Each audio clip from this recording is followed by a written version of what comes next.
ஏத்துக்கிட்டீங்களா? இன்னகூல கபீருக்கும் உள்ளது அல்லமக்கும் சிஹர. இந்த சிஹர உங்களுக்கு கற்றுத்தந்த பெரிய ஆள் அந்த குருநாதர் அந்த ஆள் தான். இப்பதான் விளங்கிட்டாங்கறான். அடே இந்த வித்தையை அந்த ஆள் தான் உங்களுக்கு கற்று தந்தாரா அப்படின்னு சொல்லி என்ன செஞ்சா இதை சொல்லி காட்டி அவர்களை மடக்குறான், மிரட்டுறான். எப்படி மிரட்டுறான்? லவ் கத்தி அன் ஐதியக்கும் வர்ஜுலக்கும் மின் ஹிலாஃப் வலவ் ஸல்லிபன்னக்கும் அஜ்மஈன். உங்களுடைய கைகளையும் கால்களையும் மார்கால் மார்கை வெட்டுவேன். மார்கால் மார்கைனா வலது காலு இடது கை, அல்ல இடது காலு வலது கிராஸ். மார்கால் மார்கையா என்ன செய்வேன்? உங்களுடைய நான் வெட்டுவேன் அப்படின்னு சொல்றாங்க. இந்த நேரத்தில் அந்த மக்கள் காட்டிய உறுதியை நீங்க பார்க்கணும். இவன் யாரு? சொல்றவன் யாரு? நெசமா செய்யக்கூடியவன். உண்மையாகவே மிரட்டலுக்கு ஒரு தகப்பனார் தோலை உரிச்சிருவேன் மகனுக்கு சொல்லுவார, அது மாதிரியான மிரட்டல் இல்லை இது. நிஜமாகவே செய்து காட்டக்கூடிய இடத்துல சர்வாதியாக இருக்கிறான். பேப்பர் கிடையாது, ஜனநாயகம் கிடையாது, பார்லிமெண்ட் கிடையாது, எவனும் கத்த மாட்டான். துண்டு துண்டா வெட்டினாலும் கேட்க நாய் கூட இல்ல. அப்படிப்பட்ட ஒரு நிலையில் அந்த மக்கள் இருக்கிறார்கள். இவன் மிரட்டுகிறான், மிரட்டியதை செய்தே தீருவான். அப்படிங்கிற நிலையில அந்த இஸ்லாத்தை ஏற்றுக்கொண்டவர்கள் என்ன சொன்னார்கள் தெரியுமா? ஃபக்லிமான் தகால், நீ என்ன தீர்ப்பு அளிக்க நினைக்கிறாயோ அளித்துக் கொள்ளுடா. இன்னமா தக்லி ஹாதிஹில் ஹயாத் துன்யா, இந்த உலகத்தில் தான் தீர்ப்பளிப்ப. நாங்க இந்த மூசாவை ஏத்துக்கிட்டு இந்த உலகத்துக்கா? இவருக்கு பின்னாடி போனா பணம் கிடைக்கும் என்பதற்கா? இவருக்கு பின்னாடி போனா நாளைக்கு ஆட்சிக்கு வரலாம் என்பதற்கா? இவருக்கு பின்னாடி போனா எங்களுக்கு அதிகாரம் கிடைக்கும் என்பதற்காக வேண்டியா? சொகுசா வாழலாம் என்பதற்காக வேண்டியா? அல்ல பலம் காட்டுவதற்காக வேண்டியா? இவருக்கு பின்னாடி நாங்கள் போனதற்கு அது காரணம் இல்ல. அப்படின்னா உங்ககிட்ட நாங்க இருந்திருப்போம். பணம் வேண்டும் என்று சொன்னால், பொருளாதாரம் வேண்டும் என்று சொன்னால், உன்னுடைய நெருக்கம் வேண்டும் என்று சொன்னால் நாங்க அங்க போயிருக்க மாட்டோம். யாரை பார்த்து என்ன மிரட்டுற? கையை வெற்றி வாங்குறியா? வெட்டிட்டு போடா, இதோட முடிஞ்சு போச்சு நினைக்கிறியா நீ? அவங்க கேட்கிறாங்க. இன்னமா தக்லி ஹாதிஹில் ஹயாத் துன்யா, இந்த உலகத்தில் தான் உன்னுடைய தீர்ப்பு செல்லும். நாங்க இவரை மூசாவை ஏற்றுக்கொண்டது இன்னொரு உலகம் இருக்கிறது, அங்க நியாயமான தீர்ப்பு கிடைக்கும். அந்த தீர்ப்பு எங்களுக்கு சாதகமாக இருக்க வேண்டும், அதுக்கு தான் ஏற்றுக்கொண்டோமே தவிர வேற எந்த நோக்கத்துக்கு இல்லைன்னு சொல்றாங்க.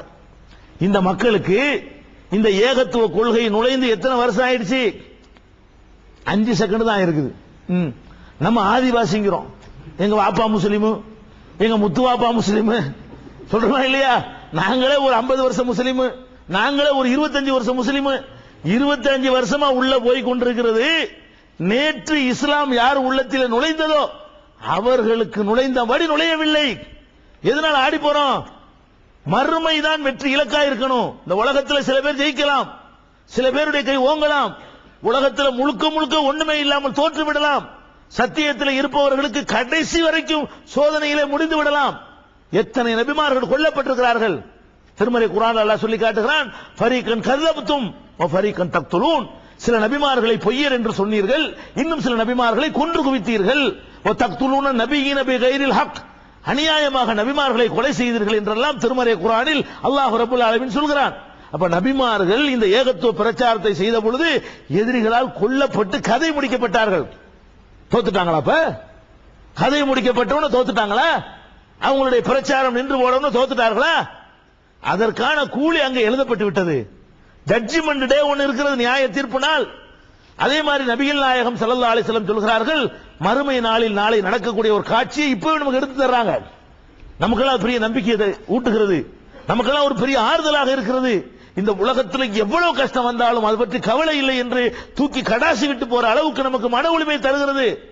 அந்த சம்பவத்தை சொல்கிறார்கள். நியாய தீர்ப்பு நாளையிலே நபிமார்கள் எல்லாம் வருவார்கள். எப்படி வருவார்கள்? தங்கள் உம்மத்துகளை அழைத்துக் கொண்டு வருவார்கள். சில நபிமார்கள் பல்லாயிரக்கணக்கானவரோடு வருவாங்க. முன்னாடி நபி வருவாங்க, பின்னாடி பார்த்தா பயங்கரமான கூட்டம் இருக்கும். சில நபிமார்கள் வருவார்கள், சில 100 பேர் அவர்களுக்கு பின்னால் இருப்பார்கள்.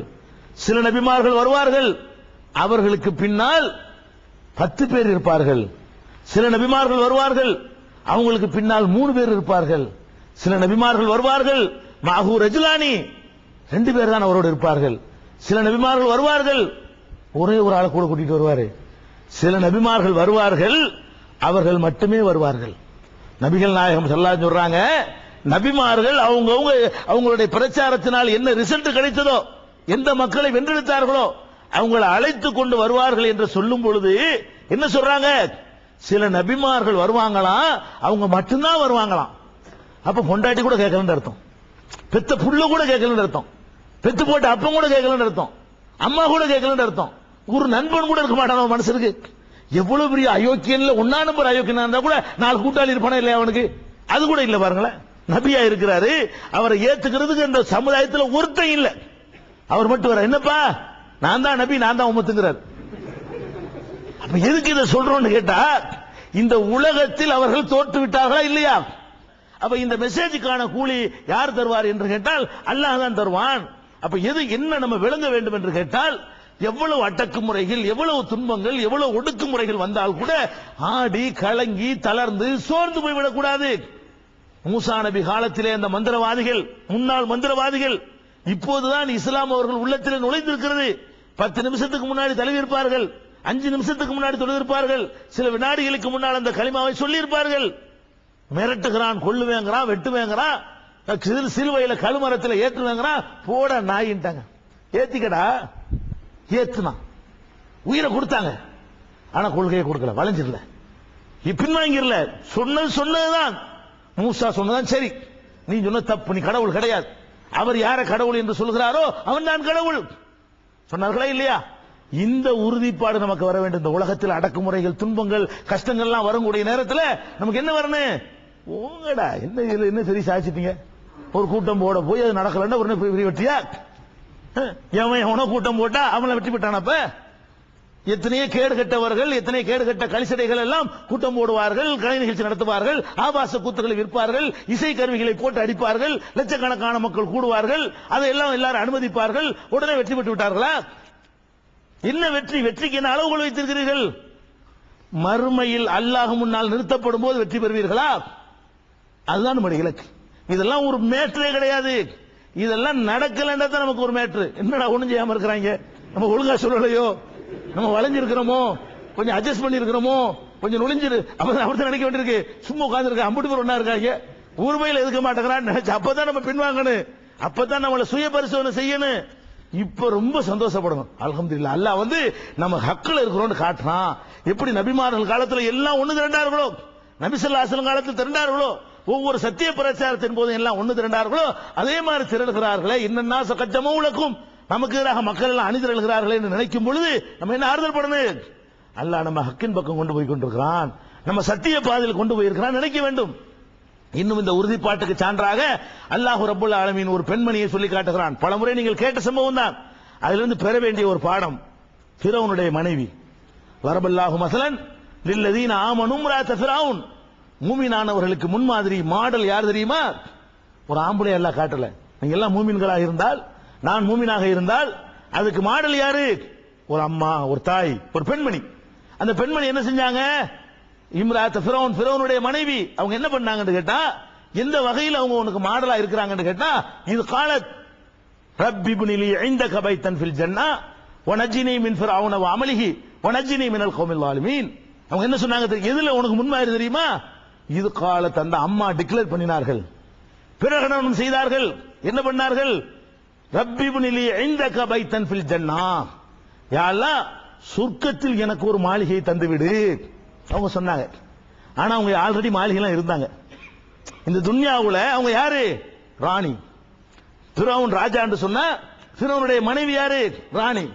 ராணிகளுக்கு எத்தகைய சலுகைகள் அந்த காலத்தில் இருந்திருக்கும்? ஒரு ஜனநாயக நாட்டிலேயே ஒரு பிரதமருக்கு மனைவின்னு சொன்னா பிரதமர் அனுபவிக்கிறாங்க. ஒரு குடியரசுத் தலைவர், நல்லவழி கல்யாணம், நம்ம நாடு குடியரசுத் தலைவர் கல்யாணம் பண்ணி இருந்தாரையானால் அவர் மனைவி என்னவள அனுபவிப்பாங்க. அந்த மாதிரி அனுபவிக்கிறாங்களே.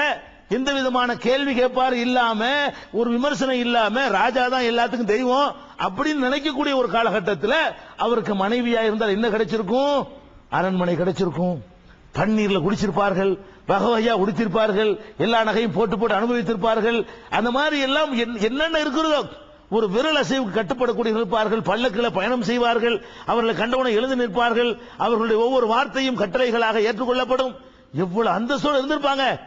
ஃபிரௌனுடைய மனைவினா, ஒரு ராணின்னா எந்த அந்தஸ்தில் இருந்திருப்பாங்க? அவ்வளவு பெரிய உயர்ந்த இடத்துல இருந்த அந்த அம்மா பிரச்சாரத்தை ரெண்டையும் பார்க்குது. புருஷனுடைய பிரச்சாரம் என்ன, மூசாவுடைய பிரச்சாரம் என்ன?